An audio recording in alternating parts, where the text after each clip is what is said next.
చొప్పదండి నియోజకవర్గం బోయినపల్లిలోని ప్రజాహిత యాత్రను బీజేపీ నేత బండి సంజయ్ ప్రారంభించారు. ఈ నేపథ్యంలో పలు అభివృద్ధి పనులకు శంకుస్థాపన చేశారు. ఈ సందర్భంగా ఆయన మాట్లాడుతూ రాహుల్ గాంధీ చేసిన హామీలపై బండి సంజయ్ సంచలన వ్యాఖ్యలు చేశారు.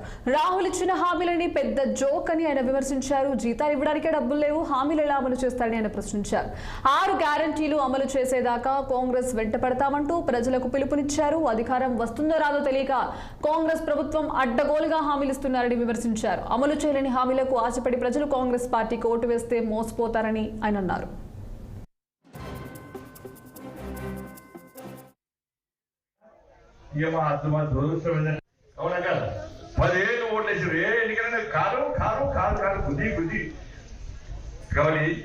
అన్ని 3 సార్లు ఇస్తేనే పైసలు మనకు అర్థమట్టి ఇచ్చేయడానికి ఓట్లు వేయాలి. ఇక పంచడానికి పంచే అవకాశం మాకున్నా మీరు మాకు ఓట్లు వేయలేదు.